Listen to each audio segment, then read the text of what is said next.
Hello दोस्तों, welcome to news centre by Jeetu में आपका स्वागत है। आइए हम शुरू करते हैं। आज 10 से 18 जुलाई के बीच में जो महत्वपूर्ण खबरें आई हैं, जो कि यूपीएससी और यूपीपीसीएस से जुड़े हुए जो मेन फैक्ट हैं, उनको हम देखेंगे। ये सारे फैक्ट आपके प्रीलिम्स एग्ज़ाम में सीधे तौर पे पूछे जा सकते हैं। तो आइए शुरू करते हैं। देखते हैं सबसे पहले जामदानी बुनाई। तो जामदानी बुनाई क्यों चर्चा में है, सबसे पहले देखते हैं। जामदानी मतलब क्या होता है। जामदानी एक हल्का और पारभासी कपड़ा होता है। तो जामदानी बुनाई ये एक कपड़ा होता है। जामदानी एक हल्का और पारदर्शी जामदानी बुनाई एक सूती जरीदार कपड़ा है जिसकी विशेषता फूलों वाला एक पैटर्न है। तो याद रखिएगा कि जामदानी बुनाई एक सूती कपड़ा है जिसमें फूलों वाला एक पैटर्न होता है जिसमें बुनाई में। अगला देखते हैं। 2013 में इसको यूनेस्को द्वारा जामदानी बुनाई को मानवता की अमूर्त सांस्कृतिक विरासत की प्रतिनिधि सूची में शामिल किया गया था।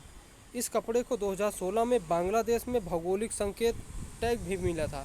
तो याद रखिएगा कि ये जामदानी बुनाई बांग्लादेश में इसको भौगोलिक संकेत टैग भी दिया गया है।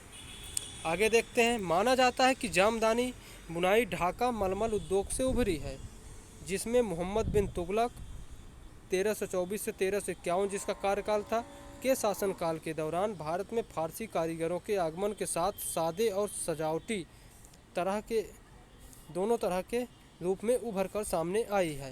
तो ये याद रखिएगा कि ये जामदानी बुनाई किस शासक के शासनकाल में उभरी है, इसका क्या इतिहास से संपर्क रहा है, इस कारण से यह चर्चा में रही है। तो मोहम्मद बिन तुगलक याद रखिएगा, उसके शासन से इसका सीधा कांटेक्ट है। अगला देखते हैं, अगली खबर। नासा का कैप स्टोन मिशन। तो नासा का कैप स्टोन मिशन क्यों चर्चा में है, ये देखते हैं। नासा का कैप स्टोन मिशन। नासा ने कैप स्टोन नाम का एक माइक्रोवेव ओवन के आकार का क्यूब सेट जिसका वजन 55 पाउंड अर्थात 25 किलोग्राम है, उसको सेंड किया है। तो ये याद रखिएगा, नासा का कैप स्टोन मिशन है, ये नासा का है। अगला देखते हैं। आषाढ़ी बीज।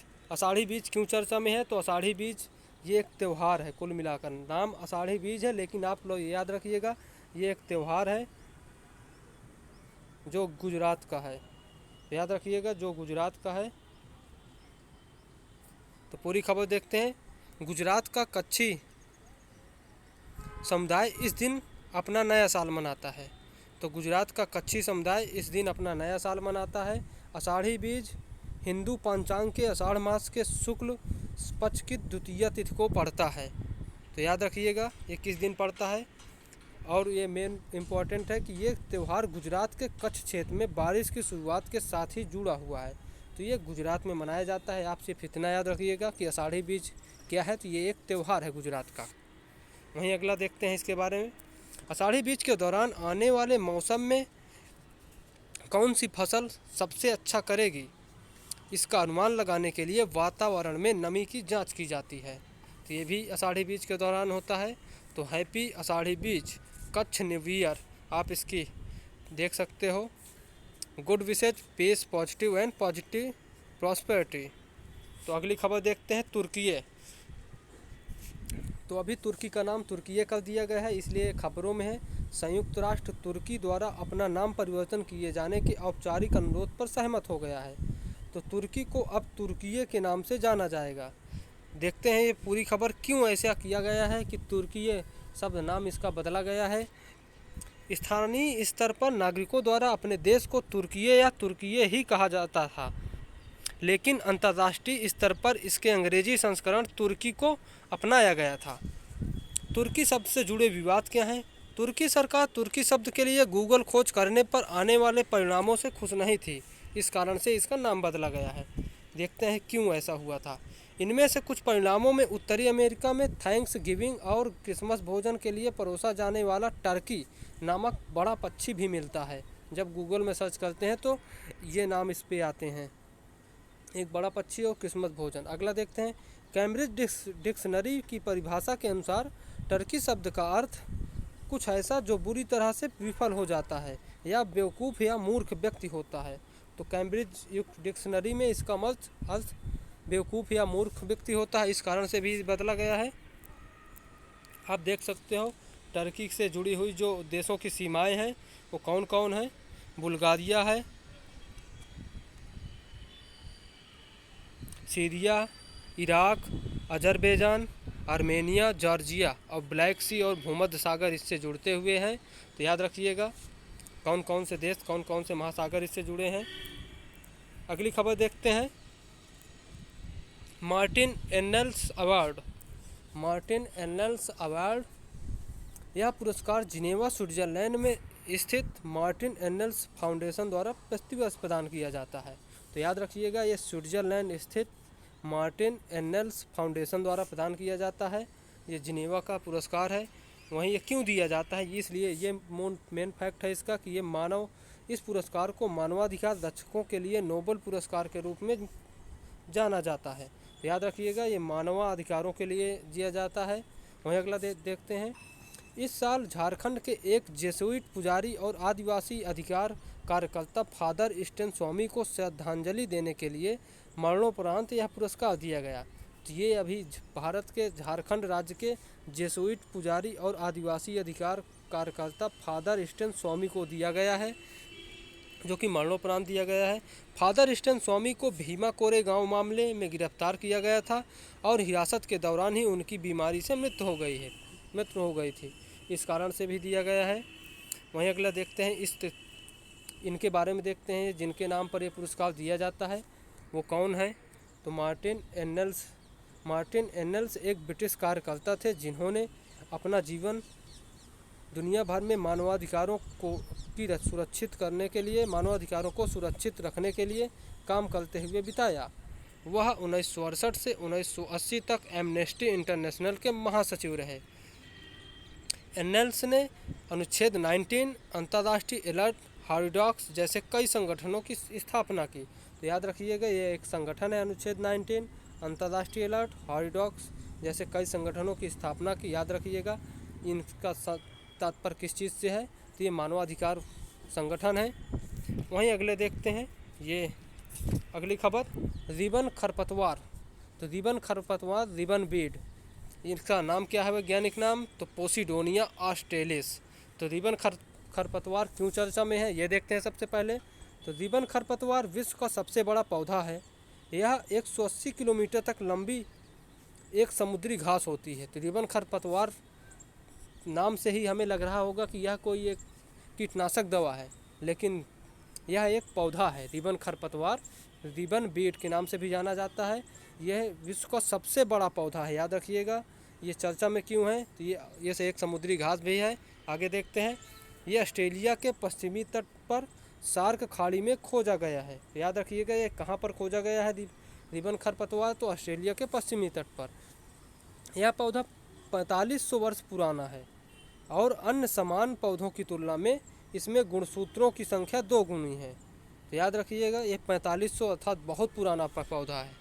यह भारत का सबसे बड़ा वृक्ष हावड़ा के बॉटनिकल गार्डन में ग्रेट बरगद है। भारत के भी बारे में देख लेते हैं कि भारत का सबसे बड़ा वृक्ष कौन है, तो हावड़ा के बॉटनिकल गार्डन में ग्रेट बरगद है, जो कि 1.41 हेक्टेयर में फैला हुआ है। 1.41 हेक्टेयर में फैला हुआ है। वहीं अगली खबर देख लेते हैं जो इमेज के माध्यम से है। The world largest plant has recently been discovered of the west coast of Australia and seagrass. देख सकते हैं ऑस्ट्रेलिया के पश्चिमी तट पर एक खोजा गया है। इस पे मैप पे शार्क बे, इसे शार्क बे के नाम से जाना जाता है। ऑस्ट्रेलिया का पश्चिमी तट है और ये समुद्री है।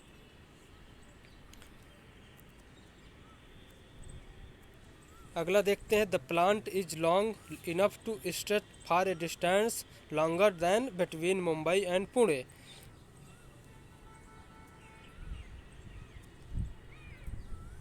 मुंबई और पुणे जितनी दूरी है उतना लंबा ये पौधा है। वहीं अगला देखते हैं। विश्व साइकिल दिवस। विश्व साइकिल दिवस किस दिन मनाया जाता है, तो 3 जून को मनाया जाता है विश्व साइकिल दिवस। याद रखिएगा, इम्पोर्टेंट है, जल्द पूछ सकता है। 3 जून यह दिवस साइकिल का उपयोग करने के लाभों के बारे में जागरूकता फैलाने के लिए मनाया जाता है। संयुक्त राष्ट्र के अनुसार यह दिन साइकिल की विशिष्टता, टिकाऊपन, बहुमुखी क्षमताओं का प्रकाश डालता है। संयुक्त राष्ट्र महासभा के 72वें नियमित सत्र के दौरान संयुक्त राष्ट्र द्वारा एक प्रस्ताव पारित किए जाने के बाद 2018 से यह दिवस हर साल मनाया जाता है। तो याद रखिएगा 2018 से साइकिल दिवस मनाया जाता है। देख सकते हो, enjoy the world from the seat of your bike, celebrate cycle day, 3 जून। अगला देखते हैं पुनीत सागर अभियान। ये पुनीत सागर अभियान चलाया गया है, ये किसके द्वारा चलाया गया है ये देखते हैं, काफ़ी इम्पोर्टेंट है। हाल ही में राष्ट्रीय कैडेट कोर्स अर्थात एनसीसी, याद रखिएगा राष्ट्रीय कैडेट कोर्स एनसीसी ने अपने राष्ट्रव्यापी फ्लैगशिप अभियान पुनीत सागर अभियान, तो कौन सा इनका अभियान है, पुनीत सागर अभियान का नवीनतम चरण शुरू किया है।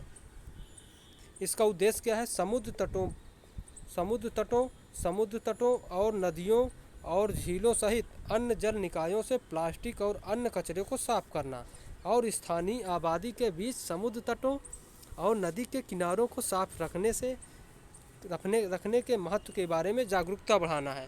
तो याद रखिएगा इस पुनीत सागर अभियान किससे जुड़ा है, सबसे पहले तो एनसीसी से जुड़ा है और इसका लक्ष्य क्या है, सागर से याद रखिएगा सागर, पुनीत से याद रखिएगा अच्छाई अर्थात तो वहाँ प्लास्टिक कचरे को समाप्त करना।